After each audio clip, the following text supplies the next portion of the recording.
All right, welcome back, guys, to another video. This video is going to be about Coach Prime and the Colorado Buffaloes.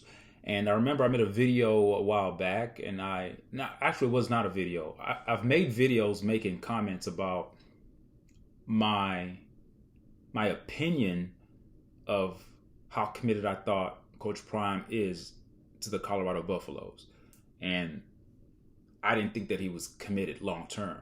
I felt like this was just something that was going to just flame out. But for the most part, while it's there, it's intriguing enough to draw attention from a lot of people, but it's something that's going to fade very fast. It's almost like the ultimate high from a sugar rush, and then what comes after that is the ultimate crash. And that's kind of how I viewed the Colorado experience with Coach Prime. I didn't think that the entire hoopla and the entire attention that he was getting, the movement, I didn't think that was sustainable. It was just too much at once. It wasn't a slow, gradual climb to that type of enormous attention. It wasn't like a slow buildup. It was just boom. He came in. The buildup was there. So you have to ask yourself, like, how bigger can you get from how you first came? And if you don't come in and dominate immediately, then that's what I mean by flaming out. You come in with the hype, and you don't live up to it. That's how you flame out. And that was my thinking behind it. That was sort of my mindset behind it, why I thought that he wasn't committed. And I knew that he was coaching his son. So my thinking was, well, as soon as his son leaves, I don't see the incentive for him to stay at Colorado and still coach there. Now, I do know he has a daughter that I think she plays basketball, and I think that he may stay there until she graduates. But that's how far I thought he would stay there. I never saw him finishing out his 5-year contract. And I actually put it on my community page. I did a poll, and most of you guys agreed with me that you don't foresee Coach Prime finishing out 5 years with the Colorado Buffaloes. So there was an article that was written on Buff's Beat, and the article says that CBS Sports analyst says it's very volatile at Colorado and questions Coach Prime's commitment. Now, if I was questioning Coach Prime's commitment because I'm relatively a nobody on YouTube, then you guys would get on this comment page and start to say things to the effect of, "Oh, you're a hater. You don't know what you're talking about. Worry about yourself. Yada yada yada." But here, a CBS Sports analyst is saying the same thing. Now, his reasoning, his reason behind what he's saying may be quite different from my reason. But let's see what he had to say, okay? I'm going to read the article. This article is from Buff's Beat. I'm going to read exactly what it says. It says, while most closely following Deion Sanders in Colorado are expecting them to compete for a Big 12 championship this fall, some national pundits remain skeptical. Now, I'm going to stop there and comment on that first sentence in that first paragraph. It says that most people are following Deion Sanders and Colorado are expecting them to compete for a Big 12 championship. That expectation of competing for a Big 12 championship is going to be the downfall of Colorado, because Coach Prime is not a normal coach. I'm not saying he's a bad coach. That's not what I'm saying. The way he goes about his coaching, his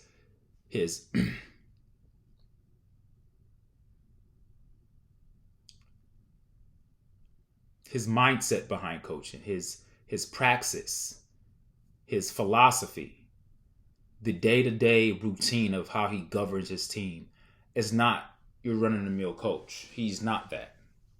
I'm not going to use any insulting terms to categorize his approach, but his approach is different. It doesn't mean that his approach is bad. It's just different.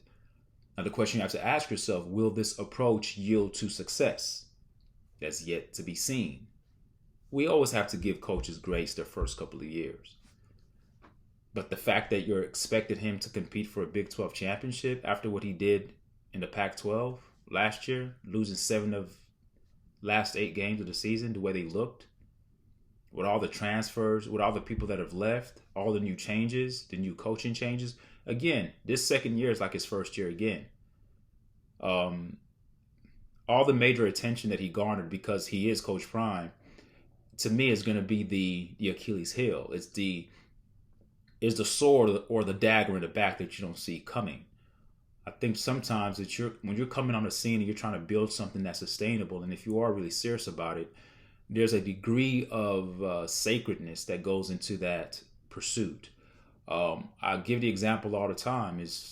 I gave you guys an example. I gave the analogy of a marriage. You know, when you're courting a woman, you guys are private. I mean, yeah, you may let your boys know who your girlfriend is, but when you're courting her and you're serious, and if you're a woman, if you're serious about the man you're with, there's certain things that you hold sacred that are going on inside your brain, that are going on inside your heart, and you're emotionally stimulated at that time, but you're not bragging to everybody, this is gonna be my wife. You're not doing that because you're taking every minute, every hour, every day, every week, every month. You're taking everything day by day.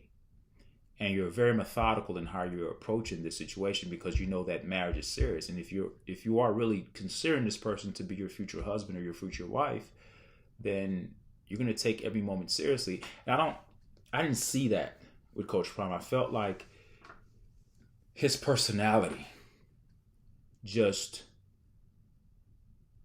it made it very difficult to pay attention to the details. As much as he gets on the camera to talk about the details, how he wants people to work hard and practice hard, but it's a very hypocritical message, and it's sort of contradictory because he himself doesn't pay attention to details. You say, how do I know that? Well, you can tell a lot by a team by how they play. Most teams are a reflection of their coach. All the penalties that they have is a reflection of Coach Prime. It is. It just is. I mean, I'm comparing to Nick Saban because Nick Saban is a coach he looks up to. Nick Saban's teams are not heavily penalized because Nick Saban is very disciplined. He's very detailed. He doesn't talk about it. He does it. Coach Prime talks about it, but doesn't do it. How do I know he doesn't do it? Because the product of the football field shows it. It's not even about the wins and losses anymore. It's about the penalties. And when you have a lot of penalties on a team like that, it shows that there's a lack of discipline on the team, and it starts with the head coach. And this is not me hating on Coach Prime. I'm just pointing out something that I've observed. Now, these expectations for them to win the Big 12 championship, I think that people need to sort of lessen their expectations because the Big 12 is more competitive than what people think. Okay? I'm going to continue. It says Josh Pate, who has double duty as host of Late Kick Live and is an analyst for CBS Sports, recently released his Big 12 program power rankings. His list is not necessarily a prediction of success or failure in 2024, but rather a holistic look at the overall state of the football team. Given this will be the second year of Coach Prime era in Boulder, and I'm going to stop there for a second. Yes, it's technically his second year, but I'm taking it like it's first year. Now, this is why. He first enters the Power 5 conferences, starts to coach for a Pac-12 team like Colorado, who is 1-11. Of course, it's the whole team is new. There's not too much team chemistry, so he's starting fresh. He didn't finish the season well. Okay, so now he's being moved. Coach Prime is being moved from the Pac-12. Now he's going to the Big 12. Not only is he shifting conferences, his entire team shifted. It's almost like his entire team got overhauled again. Now, there are certain guys coming back. The foundational pieces are there.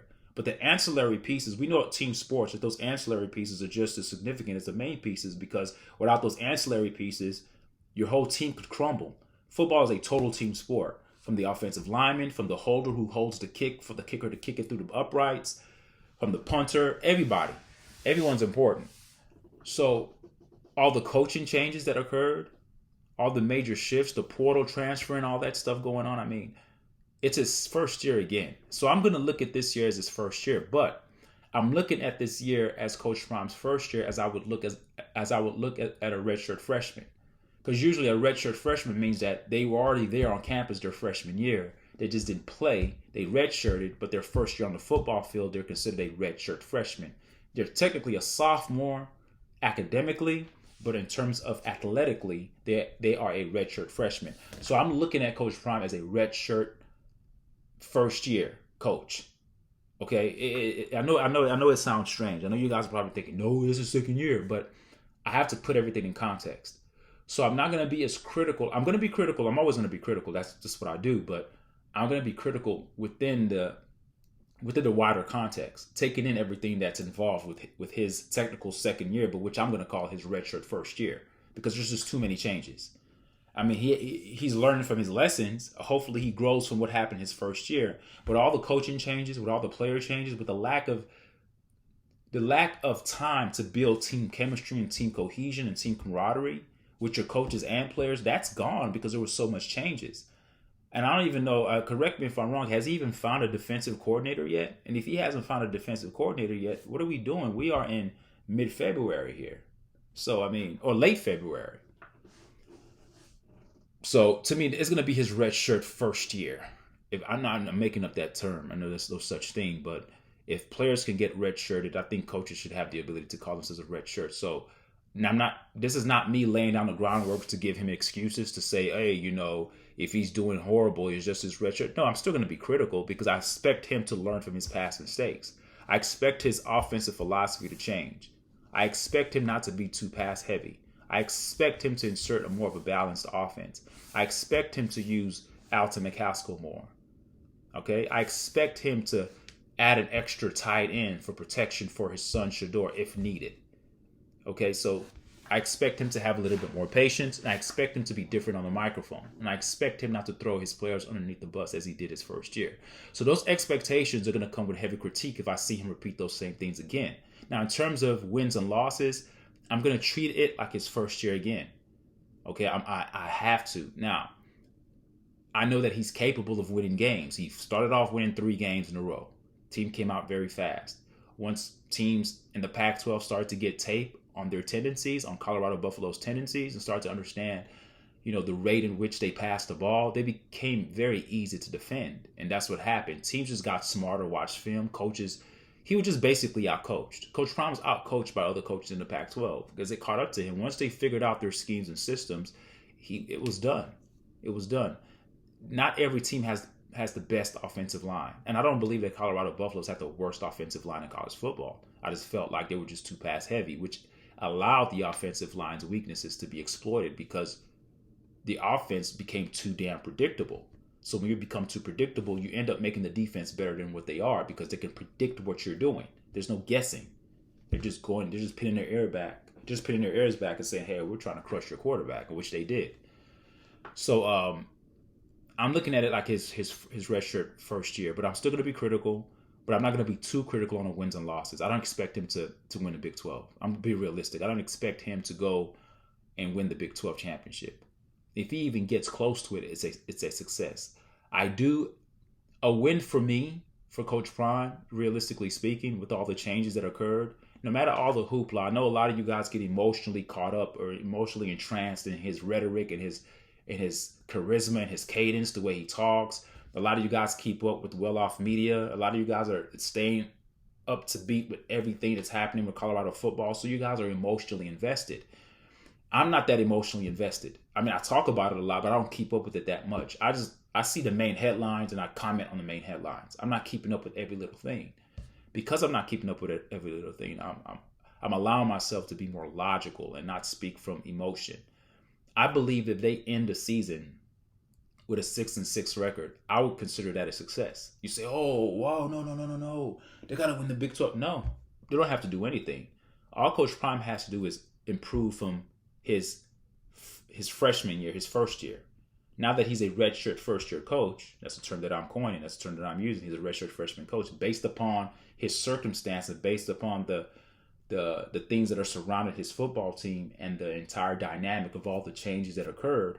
I am going to I'm going to call him a redshirt first-year coach, but I do expect him to improve upon that 4-8 record that he had last season in the Pac-12. So if he has a 6-6 record, that's a success to me. Anything over 500 is a win. 500 and above is a win to me. I'm not going to predicate Coach Prime's success at Colorado next year in the Big 12 a championship or bust. That's unrealistic. I expect him to have at minimum a 2-win increase every year. So if he goes 6-6 in the Big 12 for his first year in the Big 12, which would be his redshirt first year coaching year, he goes 6-6, that's a win. The next year after that, if he can go 8 wins and 4 losses, that's a win. If he can go 10, I want to see incremental progress. This idea that he was going to come in Colorado and just start dominating immediately is not realistic. It's not realistic. It's just not. As much as I want him to succeed and dominate, it's just not realistic. So I believe if he goes 6-6 next year in Colorado and next year in the Big 12, I think that would be a win for me. All right, so I'm going to continue on. However, Pate has teams ahead of Colorado University at number 10 with some huge shortcomings. So wow, this guy Pate has them out of the 12 teams, he has them 10th. Like realistically, I mean, this is not a hater. These are just people who are analytical. He's an analyst. And me, I'm trying to be logical as well. That's why I said if he went 6-6, that would be a success, a 500 team. Okay? Mind you, a team that was 1-11 in terms of, I know it's not the same players, but from 1-11 to 4-8 to 6-6, that shows that Coach Prime has competence as a coach, that he's making improvements every year. We have to be patient. A lot of you guys lack it. You guys just want him to win immediately. That's not realistic. So Pate has this guy ahead, has teams ahead of Colorado University at number 10 with some huge shortcomings, like Arizona, who is bringing in a new coach and lost 20 players to the transfer portal. Not to mention a TCU team at number 5 that Colorado beat in Fort Worth to open the season last year. The 4 main criterion used in the rankings were on-field production, talent acquisition, stability, and resource pool. Pate said he struggled on just where to place Colorado in the rankings. Where would you put Colorado? We had a fight about this today, he noted. So on one hand, we value on-field results, and they're well below 500 and have been for a while. Okay, so he's talking about Colorado being well below 500, and they've been there for a while. That's why I said that they're 5. And I haven't read this article. I'm reading this article fresh because this is new to me. Just like I'm reading it to you, it's new to you. It's new to me. I didn't read this article and already have my mind made up. I'm just dissecting it as I go. So I already said that. The fact that they've always been below 500. They've always been an irrelevant team. If he can actually pull them up to 500, 6-6, or even above 500, that's a win. The article continues. It says, we value stability. No one knows year to year whether Dion is going to be there, but they're the best talent acquirer in the Big 12 when you combine recruiting and portal. So that's a win there. See, that's that prime effect. The ability to attract, to bring in players through the portal, to bring in those transfers. Now, once you have that talent, once you've garnered that talent and you've brought them in, what are you going to do with it? So this is where the pressure starts to mount, because we understand that he's great in terms of talent acquisition, but what are you going to do with that talent, coach? All right, you have the talent. There are many teams today that wish they had some of your talent. So what are you going to do with it? So continuing on, it says, and there is a ton of energy pumped into the program. That's a good thing. That's a good thing. So I'm reading along. It says, so I don't know. It's very volatile. You could put them at 7. You could put them at 12. I don't know. I have no clue as to where to put Colorado. So I put them at 10. So the guy is just like, hey, I don't know. They could be the last team in the Big 12, but they could be as high as 7. But I'm going to put them somewhere in between the 10. That's a good sign. I'm going to tell you why that's a good sign. Because there's so much uncertainty with Colorado in the Big 12, because of all the changes, it just means that sky's the limit. They could shock the world and dominate the Big 12. They could. I'm not saying it's impossible. It's highly improbable, but it's not impossible. They could shock, yeah, because they have the talent. They could, but it's not likely. Or they could just start playing the way they ended the season last year. Pass heavy, predictable, falling behind early, no protection for Shador, no running game, and they just continue to lose, and they become the bottom. They become the bottom team in the Big 12. That could happen. Both ends of the spectrum. But somewhere in the middle, I think that would be a success if they're in the middle of the pack. Out of the 12 teams, if they're like number 6 or higher, that would be good. That would be good. But this is good. It means that you can't really pin them down to a specific point. Even as analysts, he's like, I don't know what to do. I'm going to just stick him at 10. When people just stick you somewhere, that means that the ball is in your court because they cannot definitively say what you are. It's up to you as the football team, Coach Prime, as the leader of that team, to create that identity for that football team, to create the trajectory of where you're going to go. Because no one can really say this is what you are. Definitively, this is what you are. There's no definites here. So that's a win. That means that your fate lies in your hands. You get to dictate where you go. Like literally. Continuing on, it says Pate named a conference newcomer Utah as the top-ranked program. He also hinted at Iowa State and Kansas as teams to watch for as potential college football playoff contenders.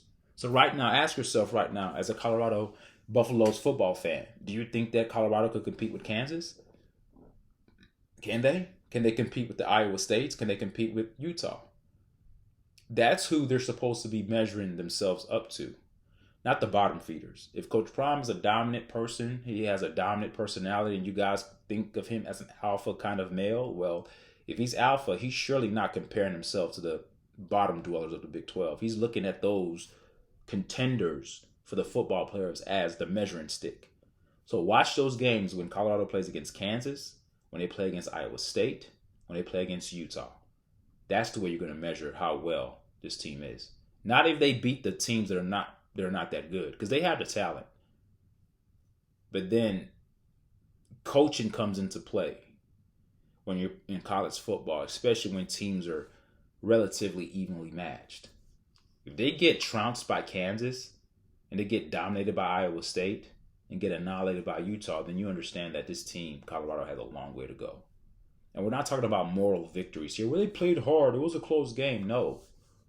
You play to win. No one cares about it being a close game. Now, we don't want you to get blown out and dominated. We don't want that for sure. I'll take a close loss versus a blowout loss.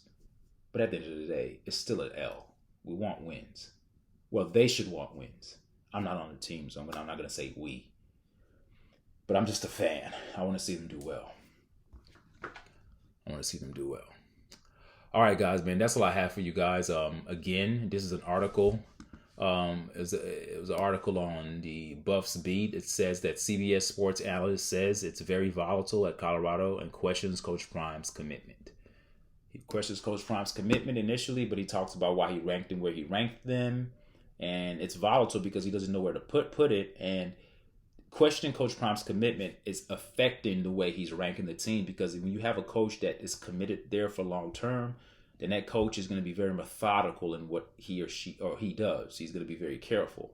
But I just think that all the hoorah and all the hype sometimes it dilutes the sacredness of the artistry of program building. It's an art to program build. You almost have to shield your way from the public and let your winning and let the product on the football field do the talking, and then let the product on the field be so powerful that media content is created from your dominance, not media content being created because of your verbiage. And I think that's what's going on with Coach Prime. It's the verbiage. It's the soap opera type of, it's like a reality show for a football team with the well-off media stuff, with everybody keeping up with them. It's almost like keeping up with the Kardashians, but you're keeping up with the Sanders. And I believe that the product on the field wouldn't garner this much attention, but they're getting this much attention as if their product on the field was dominant, and it was far from that. So I think that inconsistent misalignment is going to cause a problem. And I think that's where the crux, that's where the rubber meets the road right there. And that's where something has to change. I believe that moving forward, but Coach Prime's not going to do it. He's big into brand building. But I think that if I was him, I would cut off all social, I would cut off everything. I would cut off everything. I would go dark and let the football, let my product on the football field do all the talking. All the talking. All right, guys. Thank you guys for listening. And leave a comment. Tell me what you guys think. All right. Bye.